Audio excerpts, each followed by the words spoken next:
Well, thank you, everybody. It's really exciting to be here today for this session. What we really want to talk about here is the efforts that we've made at the Sorry, and we're seeing your notes. University. We're seeing your notes if you want to do full screen. Let me swap that out for you. Sorry to interrupt. No, thank you for interrupting. On my screen, it was showing up exactly the way it was supposed to, so I appreciate the announcement. So we really want to talk about the efforts that we've made at George Mason University to really create an ecosystem around sustainability. I'm going to talk specifically about the business school, and then following me will be Leah Nichols to talk about our Institute for Sustainable Earth at the university level. Greg Farley will talk about our Office of Sustainability. And then we have a student from the School of Business, Yasmin Jubran, who will talk about a project that she developed during our Student Sustainability Challenge this year. So we're very excited to have this group of people together and to be able to share this information with you. I want to say that, I kind of got ahead of myself here. You know, as Marina explained really eloquently in the opening statement, individual projects can have tremendous influence, right? But there's something about the power of an ecosystem, right? And so there's a real power in creating an ecosystem of change making. So what I want to do is share with you today our journey in the School of Business to try to create a culture really centered around the UN global goals that recognizes the imperative that businesses, because they control so much of the world's human, financial, and physical resources, really have to lead the charge to address the world's complex challenges. And then to show how the efforts that we're doing at the business school tie into the university's efforts in the space.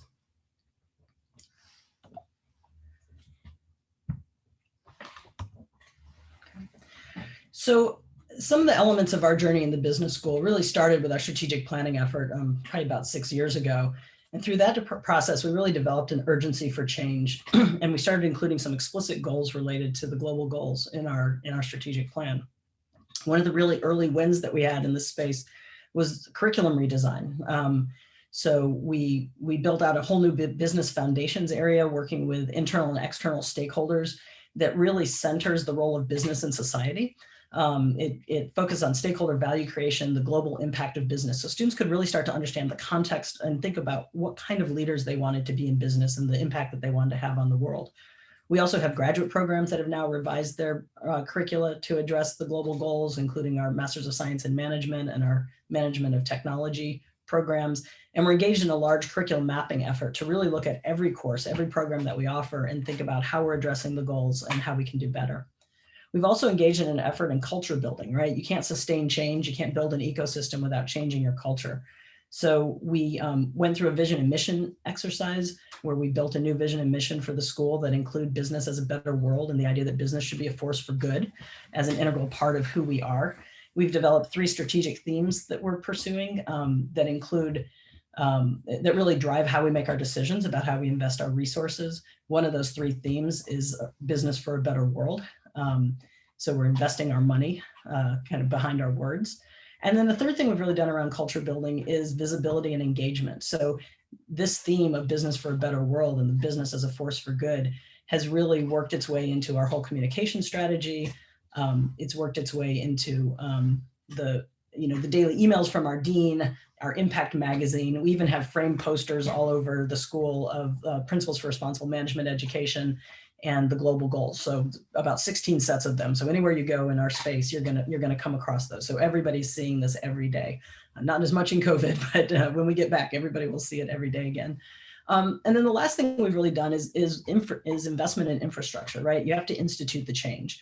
And so 2 efforts that we have there are our faculty cluster hires, where we're actually going out and actively seeking leading scholars in each of our 3 themes, and doing this outside the regular recruiting cycle. So we're really focused on bringing people in, building our faculty, and signaling both internally and externally that this is a priority for us. This is where we're putting our money.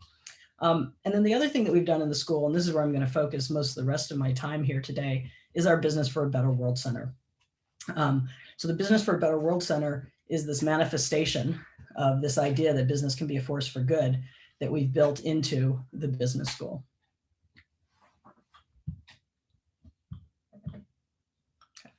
So in our center, our vision is just this. And remember, our vision is not sort of the state of nature as it is, it's the world we want to see. So the world we want to see is that business is a force for good in the world, leading the charge to address the world's wicked problems. We do that through a 5-part mission This mission is really about creating and maintaining an ecosystem. And I have to say, we received some early feedback that trying to build a center around something as big as the role of business in addressing the global goals was too ambitious, that these 5 areas of our mission were too much for one center to take on. We were advised to narrow our focus. We applied for some money from the provost office under the old provost, and we're told, yeah, you're taking on too much. We can't support this. But we see these goals as being so intertwined, and that business and economic development are so consequential to each of them that we really couldn't disaggregate them. And we were really lucky to have Kathy Calvin, who's the former CEO and president of the UN Foundation, as one of our early sort of guiding coalition members. And she really encouraged us to think big and to take it all on, which we did. So about 15 months ago, we launched the center. We've been doing work within each element of our mission during that time. We have realized, however, of course, if you take 17 goals and you take 5 elements of your mission and you just do the math there, you can't do everything on all the goals all the time. So we've decided that to be more impactful, right now we are currently highlighting goal 10, reduced inequalities, while we do still have work going on across many of the goals. Our team is small but growing. I'm one of the co-executive directors. Another co-executive director is a faculty member and our director of global impact and engagement. So her work already tied to this. We have a full-time associate director and an executive in residence who both teaches and works in the center with us. I have an incoming faculty member who we just hired through our faculty cluster hire strategy, whose name I can't put up here because we're still going through the P&T process and working through the details, but we're really excited to have her coming on board. She'll be our director of research in the center as well. We have really important, I think, in our tie to the university and being part of the university level efforts to create this ecosystem is that we have almost 50 affiliate faculty from across every unit in the university. And literally every week, it seems somebody new joins that faculty affiliate board. We've had a lot of engagement and countless other faculty who've engaged with us who are not affiliates. And then we have a really strong and growing advisory board with a diverse set of backgrounds, a diverse set of experiences that's been really helpful to us to think this through. Went too far. Let's see. There we go. All right, I'm sorry. I'm having what I'm seeing on my screen and what I'm seeing over here are different. There we go. Okay. So the first element of our mission is education. And tomorrow's leaders really have to define and deliver value to all stakeholders. That we're shifting away from this idea of just thinking about shareholders. And to really prepare them for that responsibility, we need to remake business education. So these are some of the activities that we're engaged in. I clearly don't have time to talk through all of them, but we've been making a lot of curricular innovations. I mentioned the Business Foundations curriculum before, which has been really important. We're developing a minor in business for the global goals right now.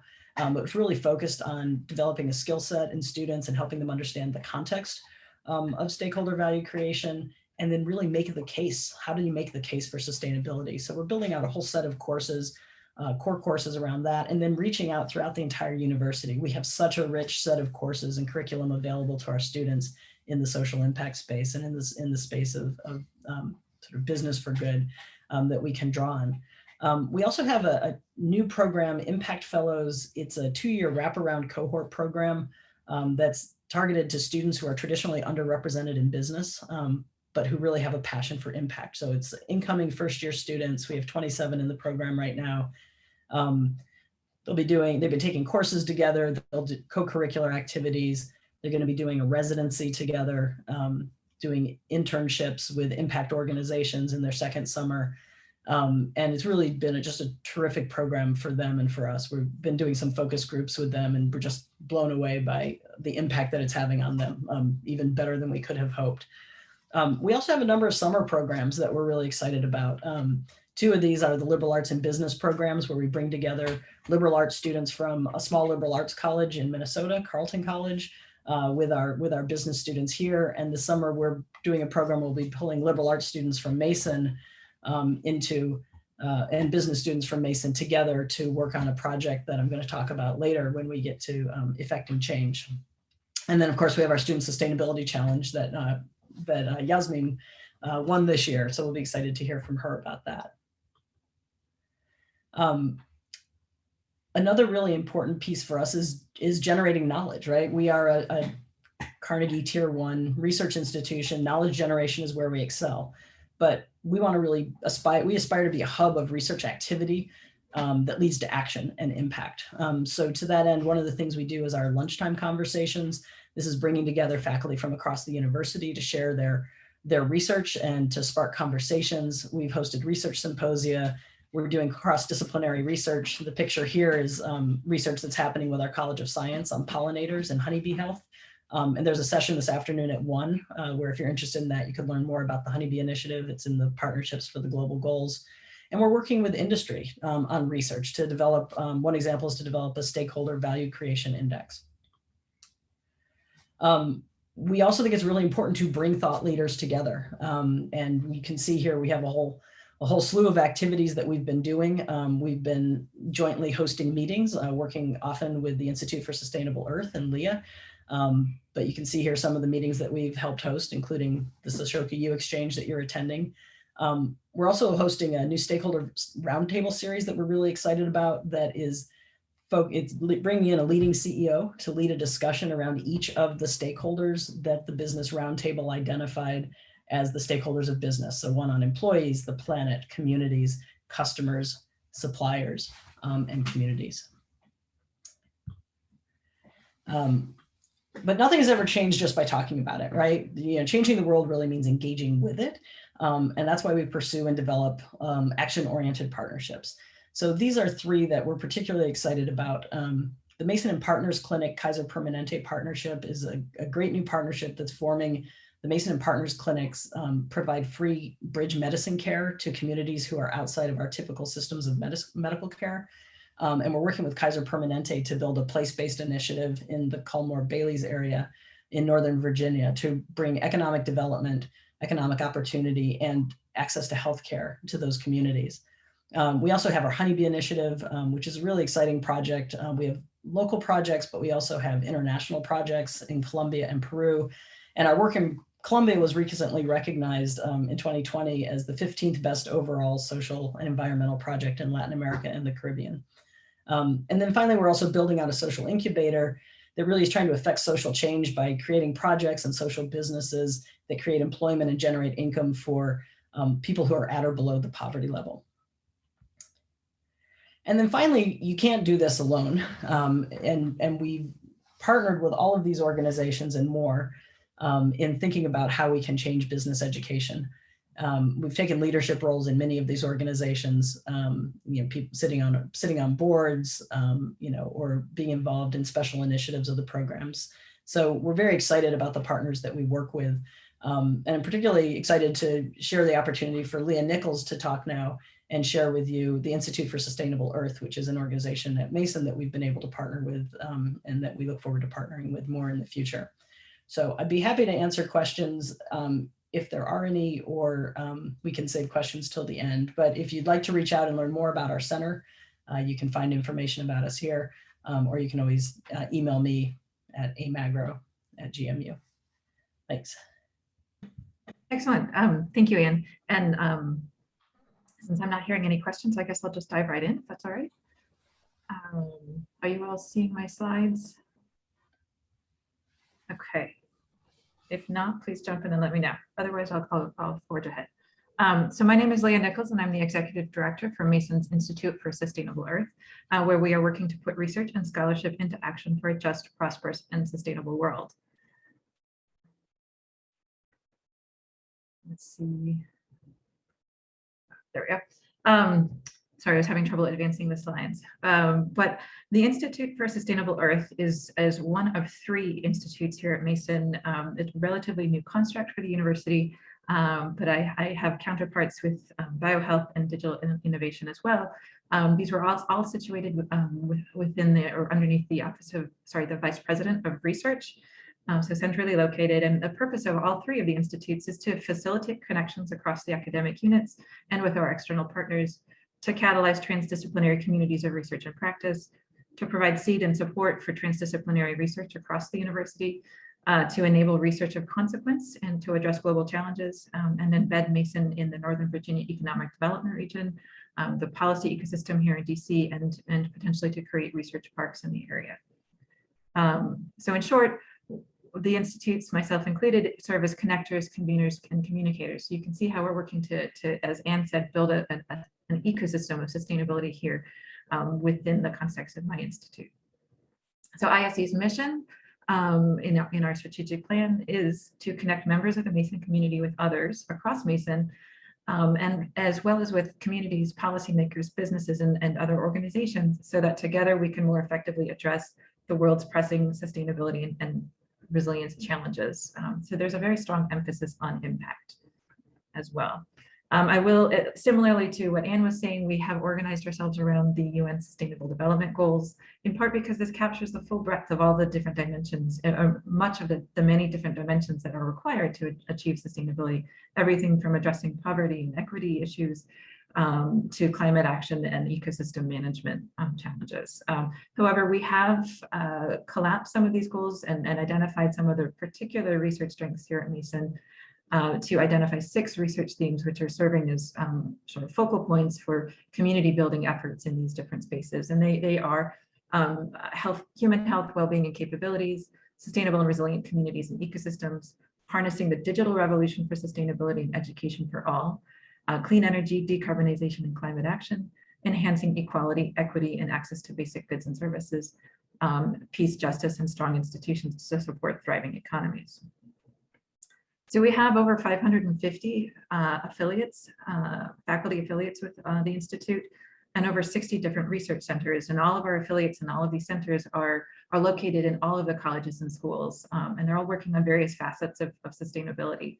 I've only included a few examples of some of the centers that are affiliated with the Institute. Again, just so you can see the diversity of focal points in thought and research. So we have a Center for Resilient and Sustainable Communities, Center for Ocean and Land and Atmospheric Studies, Business for a Better World Center, and Center is affiliated as well, and so on and so forth. And we have a strategic plan. The Institute is 2 years old, ISE is 2 years old. I came on board a year ago, and the strategic plan was announced also a year ago, right about the same time I arrived. And it identifies 4 strategic goals. One, there's a very strong emphasis on leading by example. The faculty here want to practice what they preach. They want to be seeing their efforts moving the needle on sustainability locally, regionally, and/or globally, depending on their interest points. Our second goal is to really deeply engage faculty in our collaborations and in the building of the Institute, to create communities, to develop partnerships, etc. Our third goal is to catalyze curricular integration and student opportunities across the university as well. And then finally, really develop the infrastructure for the Institute so that we can create an enduring service for the university. Over the last year since I've been here, we've really put a strong focal point on building communities of research and practice. Excuse me. One thing we have done is centralized communication for sustainability research opportunities, news, and events here. When I landed about a year ago, as I said, it became very clear to me that there was sustainability research and activities happening in every corner of the university. By centralizing a communication, we issue a weekly newsletter and have a pretty robust website. We're able to sort of sunlight and put some sunlight on all of these different activities and let people start seeing what each other are doing, what their colleagues are doing on the other side of campuses or in other departments and units. This will facilitate, and it has been facilitating, some organic relationships, some organic connections. People are saying, hey, I didn't know you were working on this, reaching out themselves and connecting that way. However, we do some more deliberative community building activities as well. We host research roundtables around specific themes like energy policy or social determinants of health. Again, so faculty members can showcase what their current interests are and find collaborators in other units that they may not be engaging with in other formats. We do provide seed funding for transdisciplinary research, and we just kicked off our 17 Rooms U at Mason. We're working with the Brookings Institution, utilizing their protocol to organize 17 different conversations or dialogues, inclusive of faculty, staff, students, and stakeholders or partners, to each focus on what near-term actions, what near-term projects, programs, initiatives could we launch to make a difference on each of the sustainable development goals, again, here at Mason or locally or globally, depending on who's in each room. it's a pretty exciting effort. We did launch a faculty fellows program, so I've pulled in 3 faculty members to each serve as a focal point, as a leader to really to carry on some of these community building activities in each of the, or 3 of the research themes. I hope to bring on 3 more next year to round out the full cohort, excuse me. And then of course we have, we're building out an ecosystem of partners. Future Earth is one of my strongest partners, in addition to others at Mason. But Future Earth is a global network of sustainability scholars and innovators. We actually share an employee. She works half-time for me, half-time for them. But we've tasked her also with identifying opportunities to build out programs or build out initiatives that connect our local efforts, sort of our hyper-local, with their global efforts. It's mutually beneficial for both of us, and it's really exciting to see where that's going. The University Global Coalition, Mason was one of the original signatories, and we're starting to build out inter-institutions, inter-university collaborations in that space. And then we have a close partnership with Mason's Office of Sustainability. Greg Farley is here today, and I'm sure we'll talk more about that. But that does lead me back to our goal. One of our goals is leading by example.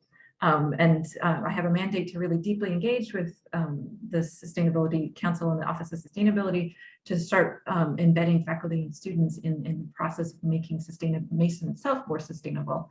And then also we want to be engaging with our local, regional, and state partners to continue to make Washington, DC region a model of sustainability here. So one of the things that Greg and I have been working on is to launch the Mason Sustainability Council, and I'll let him say much more about it. But in short, it's an effort that aims to tie across sort of the operational side of the org chart and the academic side of the org chart, so that we're really leveraging Mason's research and academic strengths to achieve sustainability in our campus operations. A pretty exciting effort. We got that off the ground, and we've been doing some workshopping around strategic thinking and goals over the last couple of months. And then finally, we're working to catalyze curricular integration. We're still building out activities in this space, but I have been partnering with the Office of Undergraduate Education to leverage their curriculum impact grant program. They've focused it this year to provide funds to faculty who are interested in developing minors and other curriculum activities that are focused on the Sustainable Development Goals. So that's very exciting. And then I'm also partnering with the Office of Graduate Education to pull in, or to identify potential internship opportunities with some of our external partners for students who are receiving their high impact grants, which provides tuition support to participate in high impact grant classes, which require an internship or an applied project. It's a pretty cool 3-way partnership that I think is going to be really beneficial for students as well as our partners. So I'll stop there. I would be delighted to speak with all of you. I hope we'll have a conversation at the end. But if you're interested in what we're up to, I'm happy to connect. Please check out our website, follow us on Twitter if you're on that platform. But of course, please do email me at the address here for future conversations if this sort of sparks some ideas with you. Thank you so much. And now, unless there are questions, I'm happy to pass this off to Greg for his presentation. All right, well, thank you, Leah. Are there questions? Does anybody have questions for either Dr. Magro or Dr. Nichols before I dive in?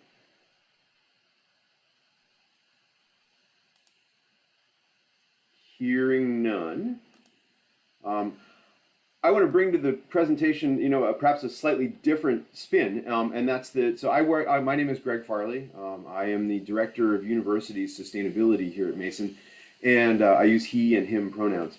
And my unit we are actually in the facilities office, and our responsibilities are much more operational. So you've heard Dr. Magro talk about academic, and you've heard Dr. Nichols talk about sort of the research enterprise. Our mandate as an office is to sort of green up the Mason campuses. And so there's a smattering on the screen here of things that we do. And rather than go through all those, I'll just ask you to note that very little on this slide is really academic programming. And in fact, that's because none of us are really faculty. None of us are sort of experts in research. What we do is we are responsible for making the university's operations less carbon intensive, less energy intensive, less polluting, managing things like waste and water. And then there's some other really sort of exciting things thrown in there as well. Just to put this in context, most large universities and actually most colleges and universities these days have an Office of Sustainability. Our office is relatively large. There are 5 of us full-time in the office, the names in the dark names here. We have 4 program managers plus myself. And then we have a fairly constant cast of folks who work for us on a part-time basis. And these are either students in current programs or they are recent graduates. And they are research and outreach, and they do a lot of things in our greenhouse and gardens program. So our work would not be possible without the full team. So all told, we're a fairly robust office. Lots of university sustainability offices are offices of 1 or 2 people. And instead, if you sort of, especially when you start counting our part-time team members, we number about 10. So we're a good sized group. And our responsibilities really run the gamut. But some of the programs that we adjudicate that are sort of stand out most, that I think make us different from a lot of sustainability offices, we have a Patriot Green Fund. This is a $100,000 line item in facilities spending every year that's dedicated to student, faculty, and staff research and infrastructure projects that have a positive outcome on the sustainability of the operations of the institution.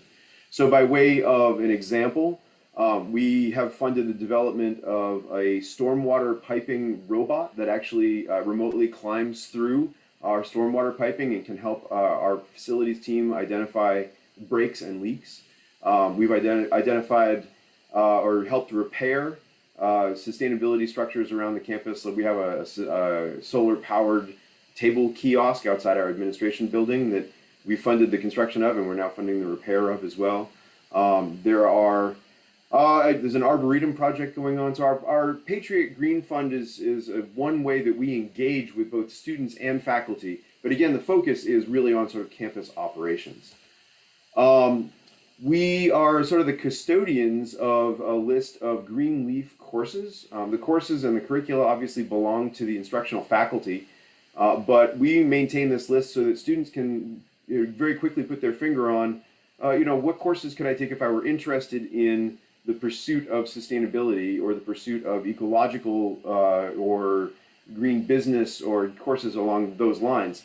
At this point, I think this number is up to over 140 Greenleaf courses as of a recent audit. We need to do some updating. And there are also 18 undergraduate degrees that bear the Greenleaf and 5 graduate degrees that do that.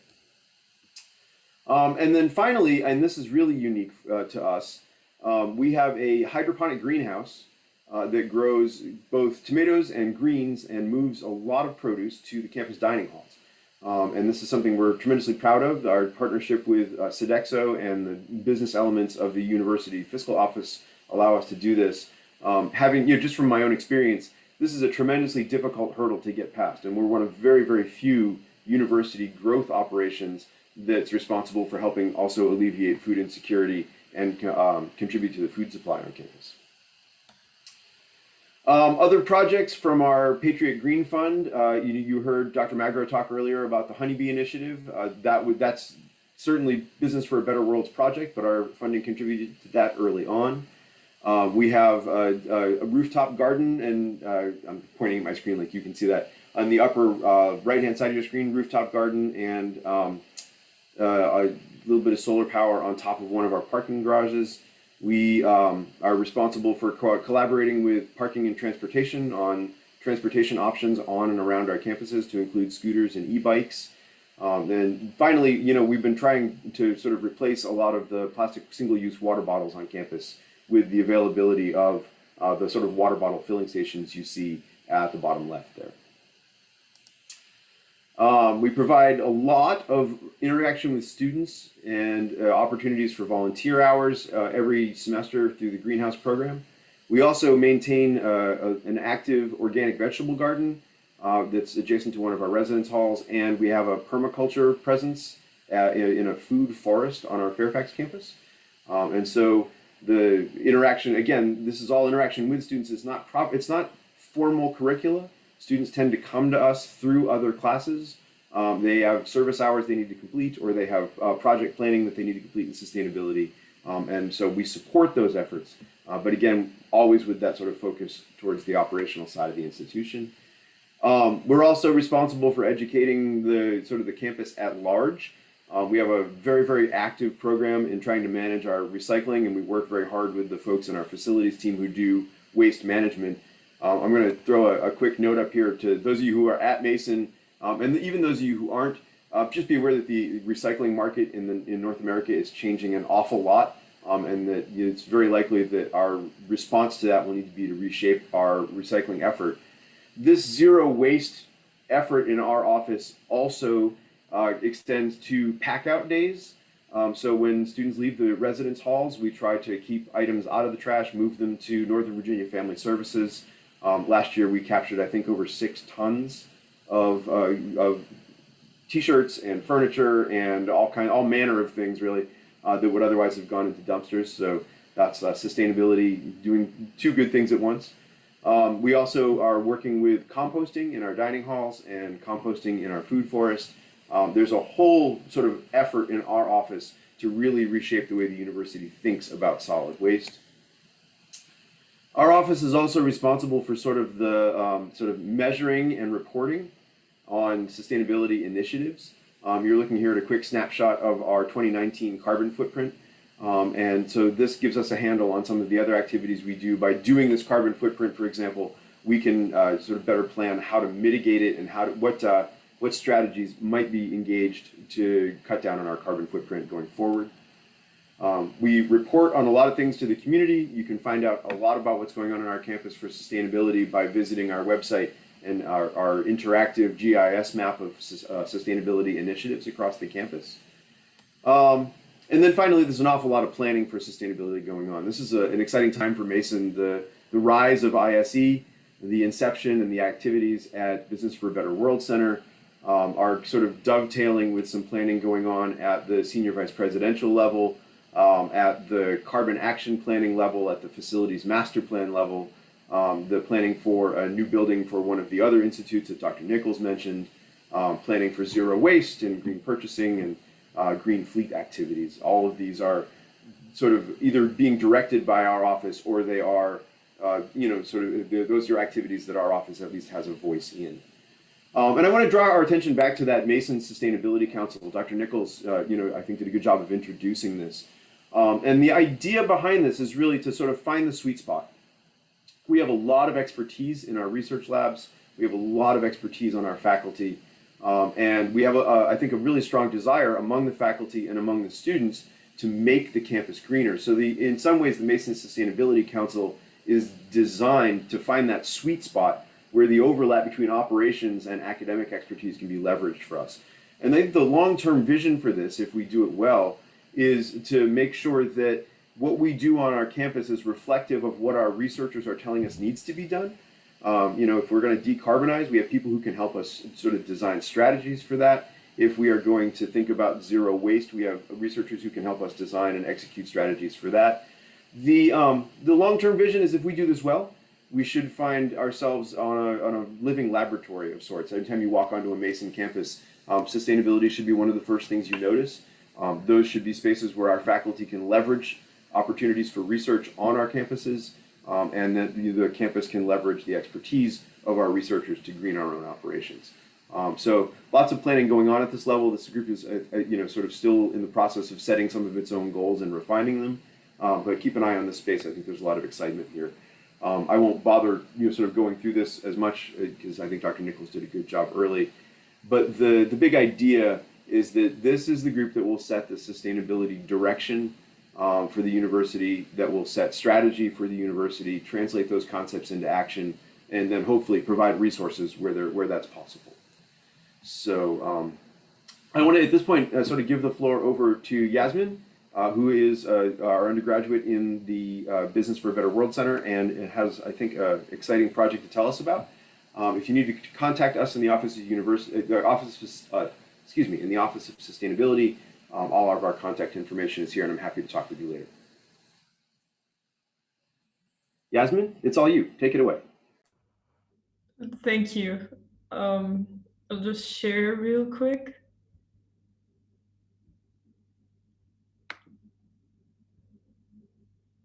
So can everyone see my screen fine? Thank you. So, hello everyone. My name is Yasmin Gibran, and I am a sophomore at George Mason University. And today I will be talking about marketing sustainability through mobile gaming. So one of the biggest issues in George Mason is that there's a lack of student awareness about current sustainability topics and on-campus sustainability initiatives. This is critical because this is a critical shortfall because previous research shows that awareness contributes to a more sustainable, conscious, and effective lifestyle. So to solve this issue, we can market sustainability through an interactive mobile gaming app. The September 2017 STARS report, a sustainability assessing report, showed that George Mason performed poorly in these two criteria. Firstly, a score of 0 out of 1 was given for the criterion assessing sustainability culture, which measures university students' knowledge and focus on sustainability values, behaviors, and on-campus initiatives. Secondly, a score of 0 out of 4 was given for the criterion sustainability literacy assessment, which measures students' sustainability knowledge. Both scores indicate that GMU students are not focused toward being sustainably conscious. They also indicate that students are not aware of on-campus initiatives, which negates the purpose of having these initiatives in the first place. This slide shows questions I asked in a survey I've posted for GMU students, and the pie charts show the results. I've asked specifically about the Mason Sustainability Map because it is such a valuable resource, rich with information.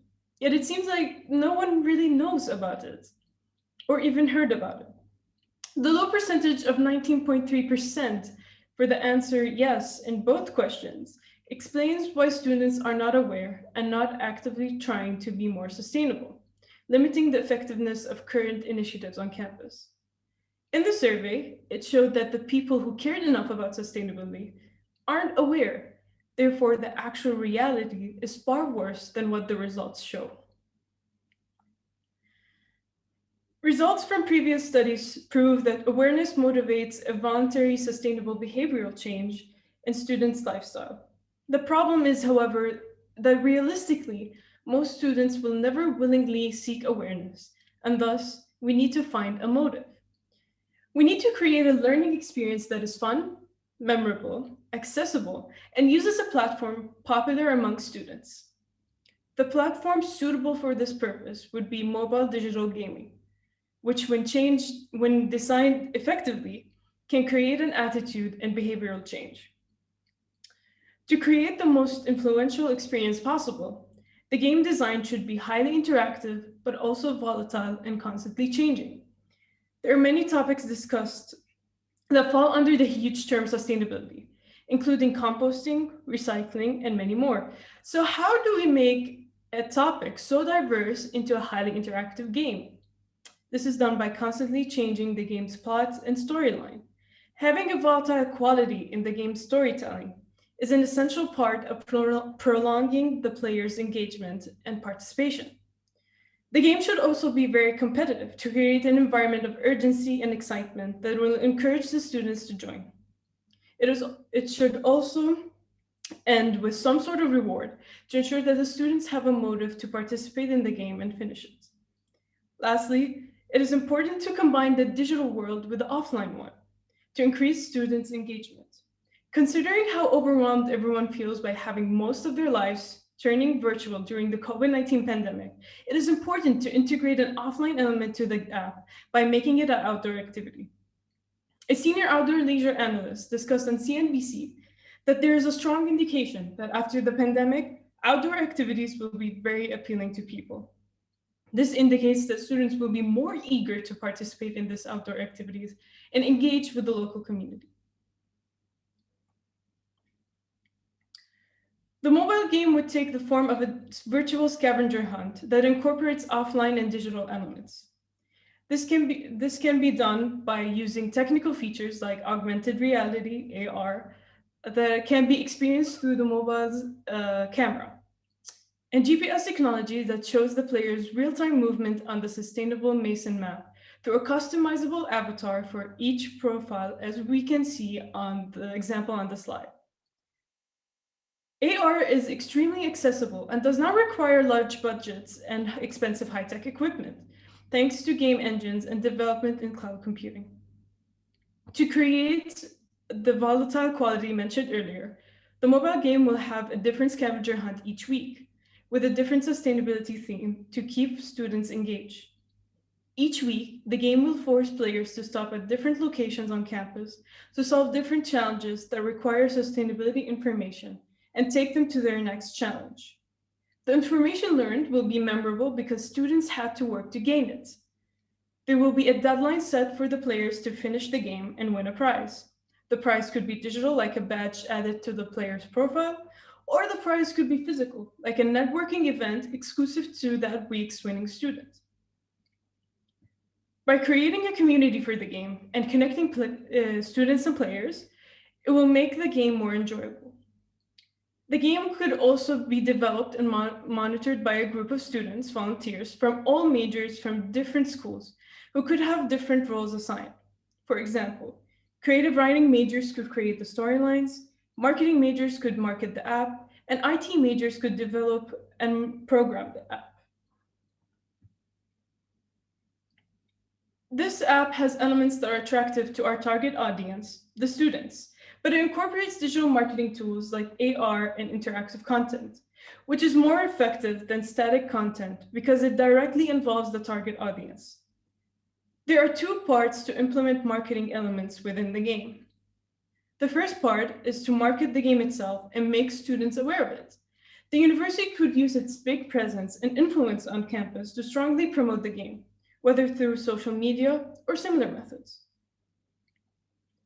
For example, we could post an interactive sustainability quiz to social media platforms to encourage students to join the game and market sustainability. On the other hand, the second part of implementing marketing elements is to use the game itself to collect data. Data collected, with consent of course, could be very valuable to help understand the students' interests.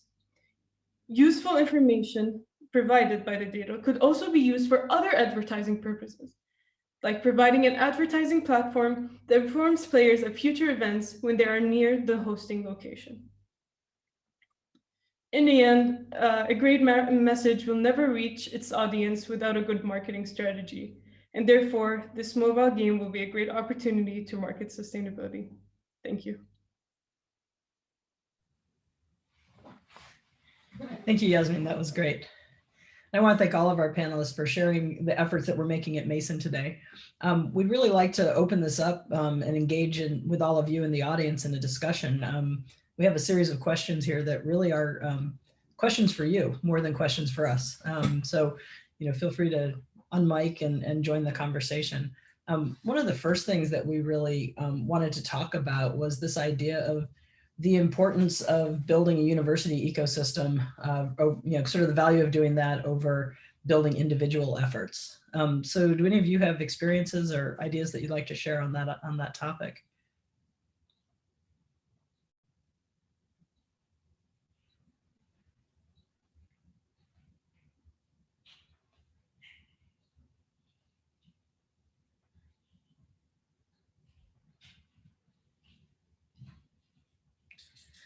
Well, I think it's obvious that we have an answer to that question because we put this session together. Oh, I see, Heather, you looks like your microphone is off. Do you have something you'd like to add?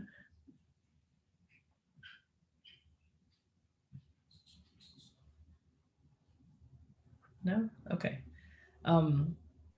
So maybe I'll put the question then to our panel. What do you think the value is of developing an ecosystem over individual efforts? There's quite a bit of value. I think, there's a couple of ways to go about this. One is, in order to achieve sustainability, we really do need to sort of live and breathe sustainability, so that it has to be a collective action where everybody in the community engages and in sustainable behaviors. we're implementing all of these initiatives and those sorts of things as well. But it needs to be infused into our decision making. It needs to be infused in the way that we're hiring faculty and bringing on students. It just needs to be infused. And then, another thing that I've been hearing a lot from our faculty is, like I said, they want to be living and working in a campus that is sustainable, and they want to see their work having an impact at home as well as with our local, regional, and global communities. And so furthering that ecosystem will sort of, I think, tighten up those links between research and practice and research and innovation and getting it put into practice. And if we can do that here at Mason, in a university setting, I'm going to also continue to work to see that happening to get that, accelerating that feedback and those interactions between research and use everywhere, like with our local partners, with our regional partners, etc. So those are two dimensions. I'm not sure if Gregory has want to jump in as well. Sure, I can contribute a little bit here. So my background is in ecology, and anytime you build an ecosystem of something, it is more stable, it is more robust to interruption, it is better able to persist.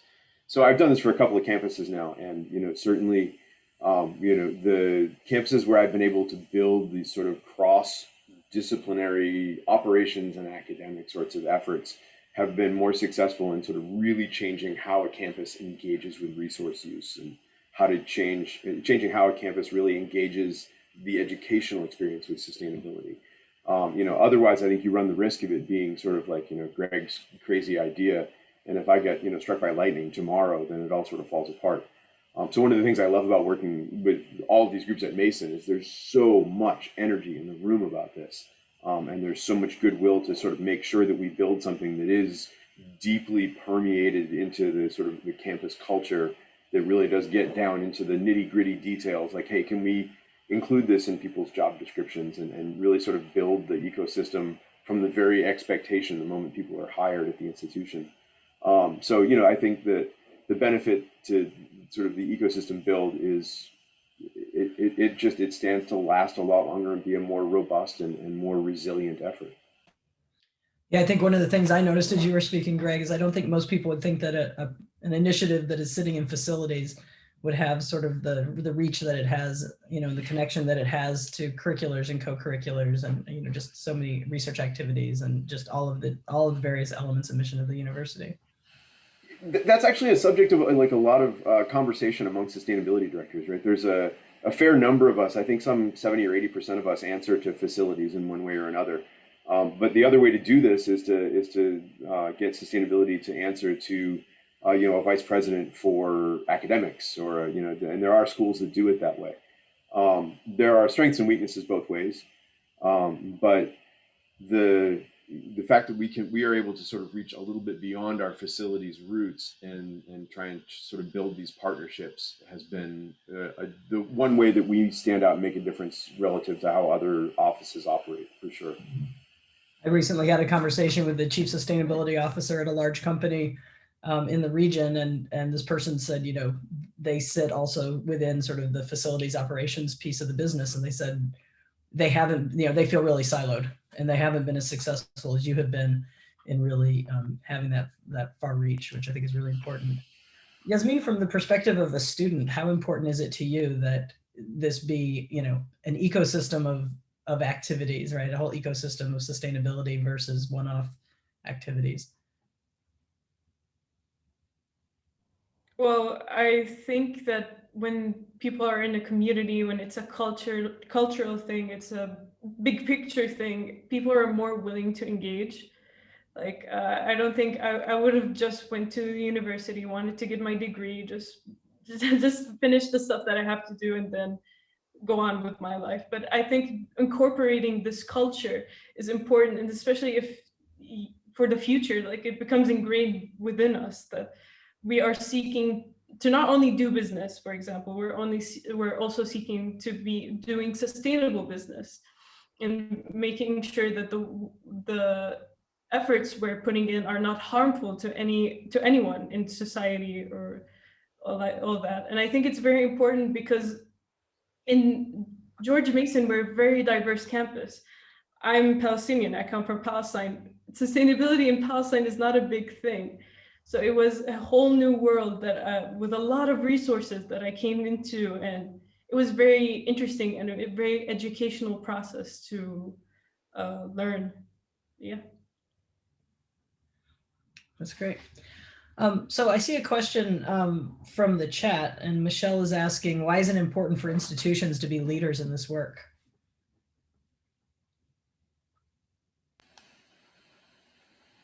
I'm doing a lot of talking here, but I'm happy to jump if that's okay. Yeah. I think what Yasmin just alluded to is that this is almost a revolution in how people go through their interactions with the world, and not just at the university scale, but at the scale of business, at the scale of industry. I think the way that particularly the way in which we approach energy and resource use is a really active conversation. And there are consumer advocates out there pushing for efficiency and less plastic waste and better recycling and all these things.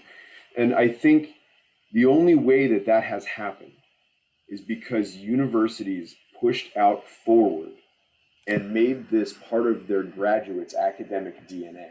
So when those graduates go out and seek positions in the corporate sector, they bring that with them and they make that part of their demands of the company that they're working for, or the companies that they're shopping from, or the restaurants that they're engaging with, or the local government that they choose to influence, all the way down to the school board level, right? So I think the space that universities find themselves in is we have a very, very large impact on the leadership footprint of the sort of the lives of our graduates. And I think the better that we can model our own behavior, and the more that we can stretch our own boundaries, right, to be better stewards and to be more socially just, the more we'll see those ripples go out through the way the business sector and the way that the public sector engage with those ideas. That's my hope, anyway. Mm-hmm. And also, like, to add on to what Greg and actually what Yasmin was saying earlier, it's also important for institutions to engage in this space as well, because it's not, although I just said it, everybody needs to be engaged, everybody needs to be thinking and behaving sustainably. You can't if the infrastructure isn't there to support those sorts of behaviors, or to incentivize, or to engage. If the only energy that is available is dirty energy, that's what you're going to use, right? You need to be able to change the policies. You need to be able to change the underpinnings of the institution in order to also to act sustainably yourself. So I'll put that there. Yeah, and I would add to it too, and I think it's built on partly on what Greg was saying as well, is that, universities in particular are anchor institutions in their regions. Sometimes it could be for their entire state, for their entire region, and we have such reach. We are educating, especially Mason's. About 75% of our graduates actually stay in this region. This region is so rich with jobs and opportunities that our students stay in this space. And we are connected through so many other, I know Leah, remarked about the connections with all of our regional partners. But partners, like I mentioned the Kaiser Permanente partnership. Kaiser Permanente came to us because of the impact that we have in this region, and said, if we are going to be effective in building a partnership that serves the needs of this underserved community in Northern Virginia, and it's a small seed project, but the idea is that it will grow into something that covers the whole region.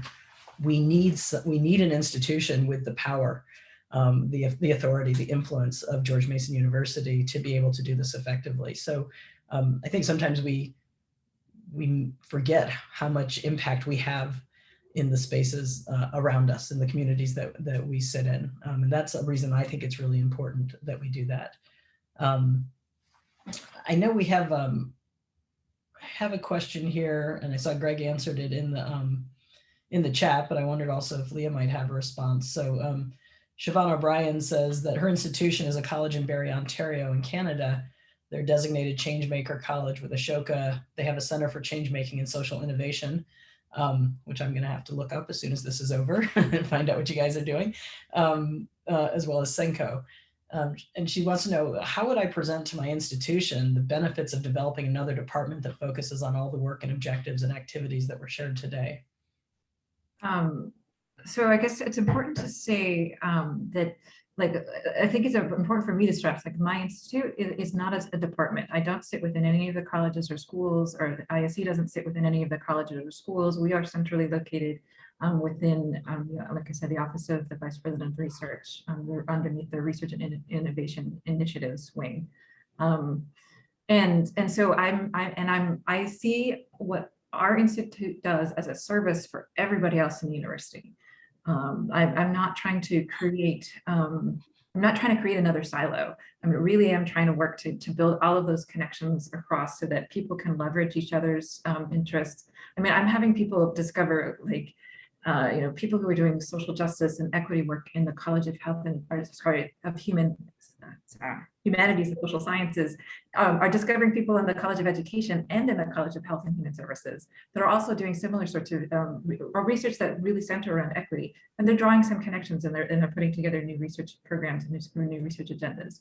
I've seen somebody from the College of Science looking at air pollution connect with somebody from the College of Health, also looking at the health impacts of air pollution, and they're going forward with new research agenda, with new research projects. So it's not about creating another department in another silo. It's really creating about it's about creating the sort of the generalist, putting sort of elevating a generalist who starts to be aware of the full landscape and the full ecosystem, and really starts leveraging and building those connections so that we do have this robust ecosystem. I hope that makes sense. I'm happy to speak with you further if you want to talk more about our model, and reach out to me. And likewise, my immediate suggestion to join AISHE is that's a place where you could go to do the sort of networking to find out how other institutions have done this. Mason's model is, I think, really innovative and among the best I've seen. But there are many different kinds of institutions and many ways that you might consider sort of building this kind of an effort. I would echo what Leah said, which is, I don't think you want to build a silo. I think you want to build an umbrella, and bring as many people under the umbrella as you can. But certainly, again, I'm happy to talk about that offline. Yeah, I'm throwing something in the chat as well. If you're a business school and you're interested in how to integrate the SDGs into your work the way that we are trying to do here at Mason, the UN Principles for Responsible Management Education, or PRIME, has just put out an SDG blueprint, which is, the starting point is a blueprint that talks about kind of the journey and how you integrate this into your teaching, your research, and your partnerships. And then also we'll be coming out, we're still in the midst of building it, but we'll be coming out with a set of repositories of teaching materials, partnership activities, and research activities, so that people don't have to recreate the wheel, right? If we already have good syllabi out there for courses, let's share them. I think that's one of the great things about this Ashoka community, and I found the same thing in the PRIME community and the Globally Responsible Leadership Initiative on the business side, is that people are very interested in sharing. This isn't about, how do I build a little kingdom? Like, people ask me, how will you know when your center has been successful? And I say, well, the first measure of success will be every business school has a center like ours. And the second measure of success will be that no business school has a center like ours, because we don't need it, because it's just baked into everything we do, right? So my job is to put myself out of business, basically, to create the competition and then to put myself out of business. But I think that's a really important thing. It's a great thing about this community, is that culture of sharing, right? We are all in this together.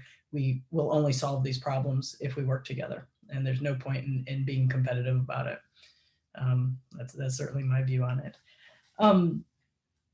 So I'm curious, to the people on the call here, and I know not all of you are necessarily in higher ed, but are there efforts going on in your institutions to try to build ecosystems?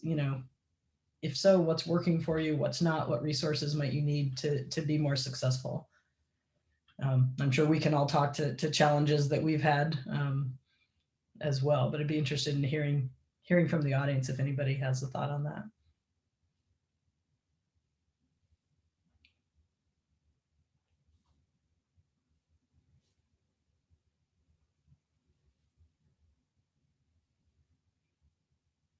with all the video off, you don't even get that chance to pretend to make eye contact with people to get them to talk.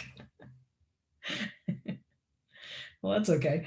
I mean, Leah and Greg, and Yasmin, you can jump in. I have a question for you as well at the end here. I know some of these questions are probably a little bit above your pay grade, although you probably have some great ideas on them, so jump in at any time. But I mean, we get in these situations and we talk about our successes, right? I mean, because you want to highlight what's going well and share those good ideas, but we also learn from the challenges that people face. So what challenges have you faced, and Greg, for you at multiple institutions, so it doesn't have to be Mason specific, Leah, the same for you. And, we've seen a lot of the good things that are happening. Where have you had challenges? Which challenges have you not been able to overcome? Which have you been able to overcome, and how? I know that's another whole session, but we've got about 10 minutes left, so if we can, cover that in like 5 or 6 minutes, that'd be great.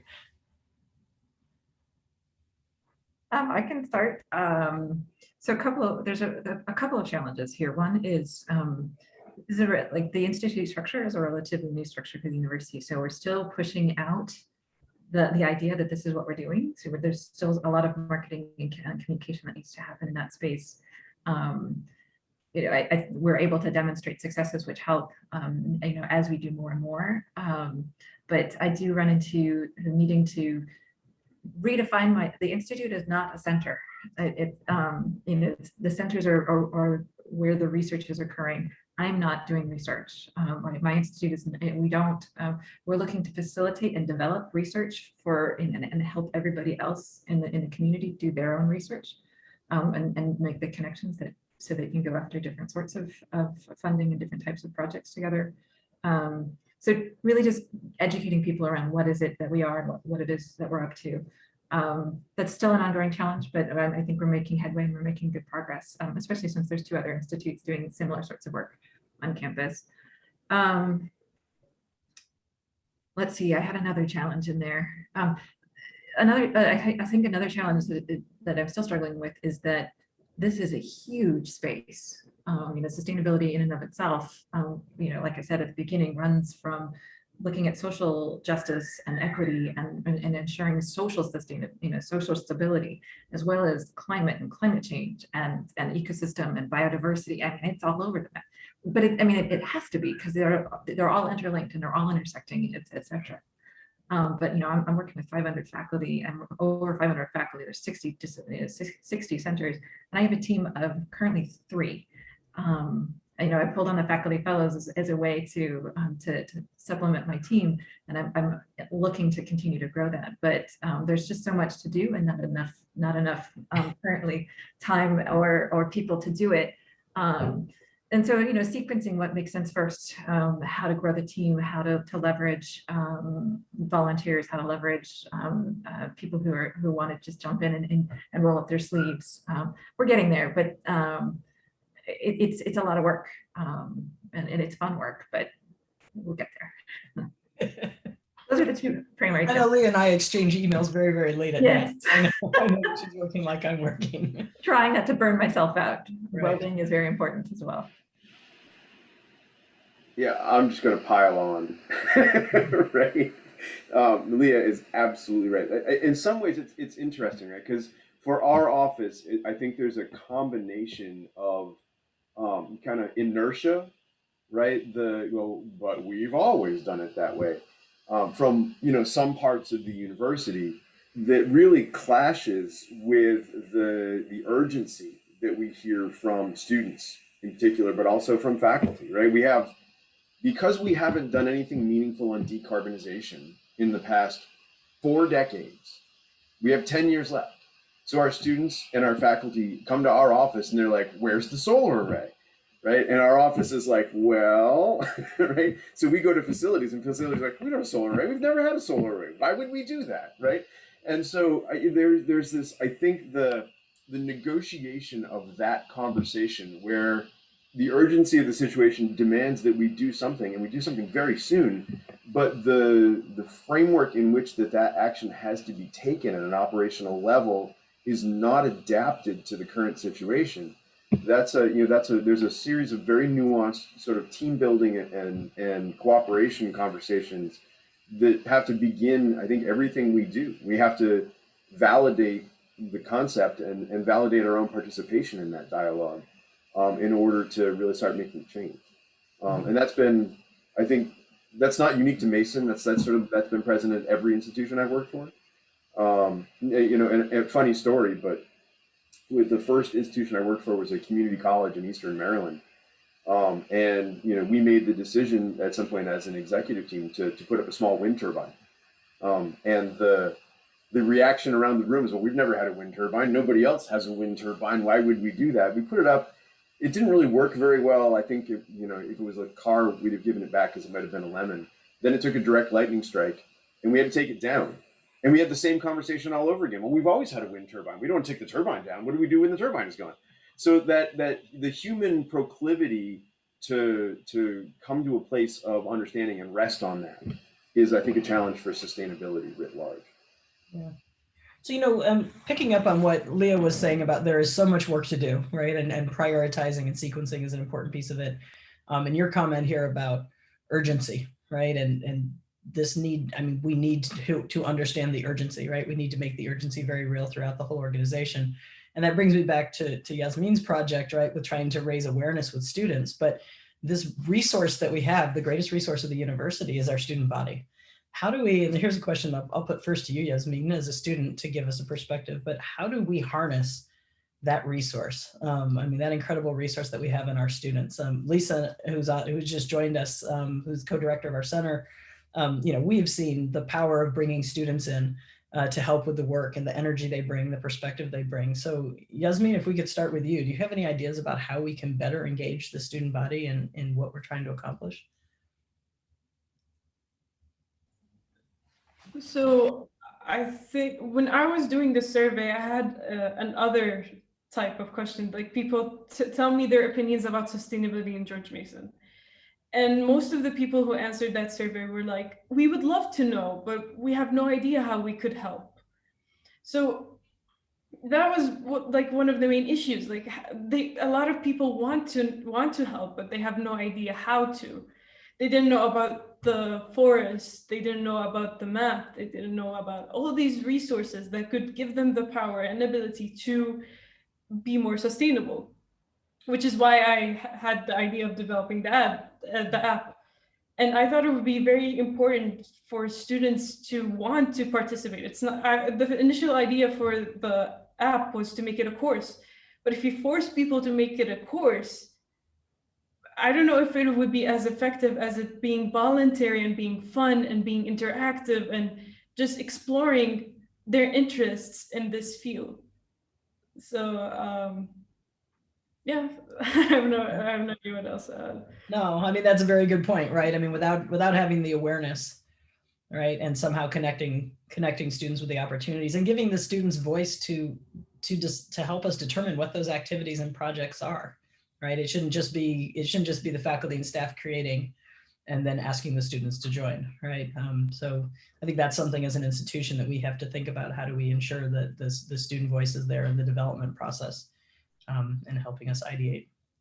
Well, it looks like our time is pretty much up. If could I throw in one more comment? Oh, yeah, of course. Sorry. Because I think there's so much. I was actually quite surprised, though I shouldn't have been, when we put out this call for, are you interested in hosting a graduate intern?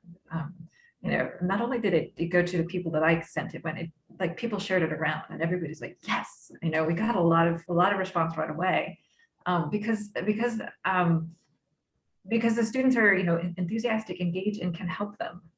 It is a resource. And then I also want to, in that context, the movement of people is actually one of the best ways of, and the connections of people is one of the best ways of connecting research and innovation and sort of the academic and intellectual work of the university to practice. It's not just about patenting and entrepreneurship, but co-locating people and bringing what the students are learning and internalizing to the work of various partners, businesses, governments, nonprofits, etc. So that there's a lot of power in that space. Mm-hmm. That's great. Thanks. All right. Well, if there are no more questions, looks like the chat is quiet. So thank you all for joining us today. We appreciate you choosing to be with us. Thank you to the panelists. Appreciate you sharing your insights and your activities. And you've all been great partners to us at the Business for a Better World Center. And we look forward to continuing to work with all of you. So thank you all and enjoy the rest. Oh, and let me put in a plug. There's a session this afternoon at 1 o'clock where we'll be talking about partnerships. Two exciting partnerships that we have going, one with the Smithsonian Institute in Mason for the School of Conservation, and Lisa Green-Pemble and Herman Priya will be talking in more detail about the Honeybee Initiative that I mentioned earlier. So hope to see you there. Thanks. Thank you all.